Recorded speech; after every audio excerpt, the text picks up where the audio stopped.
Course చేసి skill బేస్లో subject నేర్చుకొని స్కిల్ డెవలప్డ్గా ట్రైనింగ్ అయ్యి పేషెంట్లకు కేర్ ఇవ్వడానికి అన్నది మేము హాస్పిటల్ సైడ్ డ్యూటీస్ చేస్తున్నాం. వాళ్ళని తీసుకొచ్చి మాకు మా పోస్టుల్లో కూర్చోబెట్టి వాళ్ళకి స్టాఫ్ నర్సెస్ ఇస్తామన్నది గవర్నమెంట్ ఎంత అన్యాయంగా ఆలోచిస్తుంది అన్నది ఇప్పుడు మీకు అందరికీ కూడా అర్థం అవ్వాలండి. ఎందుకనంటే రీసెంట్గా ఒక మూడు సంవత్సరాల క్రితం సచివాలయంలోని ఏఎన్ఎంఎల్ పోస్ట్ అన్న రెగ్యులర్ నోటిఫికేషన్ ద్వారా తీశారు. అప్పుడు తీసేటప్పుడు మాకు ఏంటంటే కాంట్రాక్ట్లోనే 15 సంవత్సరాల నుంచి ఉండిపోతున్నాం. మేము ఎప్పటికైనా రెగ్యులర్ అవుతామా లేదా అన్న దృష్టితో మమ్మల్ని కూడా పోస్టులకు ఏమైనా పెట్టుకోమంటారా, మేమైనా ఎలిజిబుల్ అని చెప్పేసి అప్లికేషన్ పెట్టుకోవడానికి వెళ్తే ససేమిరా కుదరదు, మీరు జిఎన్ఎంస్ బీఎస్సీ నర్సింగ్ వాళ్ళు ఏఎన్ఎం పోస్ట్కి మీరు ఎలా పెట్టుకుంటారు నోటిఫికేషన్ అని చెప్పేసి ఎవ్వరు కూడా మా అప్లికేషన్ తీసుకోవడానికి ఇష్టపడిన పరిస్థితుల్లో ఏఎన్ఎంస్ని తీసుకొచ్చి ఇప్పుడు మా పోస్టుల్లో యాజ్ ఏ స్టాఫ్ నర్స్గా నర్సింగ్ ఆఫీసర్గా ఎలా కూర్చొని పెడతారని చెప్పి మేము గవర్నమెంట్ని అడుగుతున్నామండి.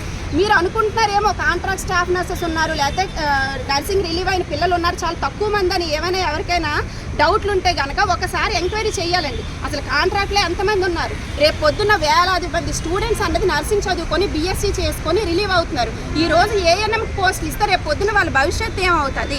అదంతా వదిలేస్తే పేషెంట్ వరకు మేము వచ్చేదే మా ప్రొఫెషన్ దేనికంటే పేషెంట్కి 24 గంటల పేషెంట్ పక్కనే ఉంటూ పేషెంట్కి సంబంధించినటువంటి కేర్ ఇవ్వడానికి మేము వస్తాం. 4 సంవత్సరాలు చదువుకొని దానికి సంబంధించినటువంటి సబ్జెక్ట్ అంతా గెయిన్ చేసి ఎప్పుడు ఏం చేయాలి, పేషెంట్కి ఎలా ఇవ్వాలన్న కేరు వాళ్ళ ద్వారా ఇప్పించడం అన్నది కరెక్ట్ కాదండి. వాళ్ళకంటూ ఒక లైన్ ఉంటుంది. ఆ లైన్ ప్రకారం వాళ్ళకి ప్రమోషన్స్ కానీ లేదంటే వాళ్ళకి ఇవ్వాలనుకుంటే రెగ్యులర్ జాబ్ అనేది ఇవ్వచ్చు. మా వరకు తీసుకొచ్చి ఏఎన్ఎంస్ని వచ్చేసి స్టాఫ్ నర్సెస్గా అన్నది కూర్చొని పెట్టడం కరెక్ట్ కాదు. మేము ఏంటంటే గవర్నమెంట్కి ఈ విషయం ద్వారా తెలియజేయాలనుకుంటున్నాం. సార్ 15 సంవత్సరాల నుంచి మేము కాంట్రాక్ట్లోనే మగ్గిపోతున్నామండి. ప్రభుత్వాలు మారుతున్నాయి, అధికారులు మారుతున్నారు, మా జీవితాలు మాత్రం మారటం లేదు. మేము ఇంకా ఎల్లకాలం కాంట్రాక్ట్గానే ఉండిపోవాలా?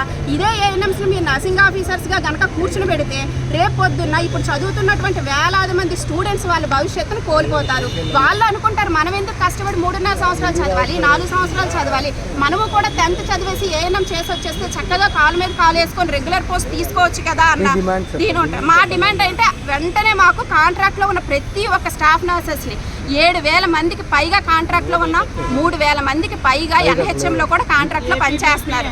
అందరినీ కూడా ఎవరెవరైతే కాంట్రాక్ట్లో ఉన్నారో అందరినీ రెగ్యులర్ చేయాలి. వెంటనే మాకు రెగ్యులర్ నోటిఫికేషన్ ఇవ్వాలి. మా అందరినీ రెగ్యులర్ చేశాక ఫర్దర్ ఏటన్నది డెసిషన్ తీసుకోవాలి.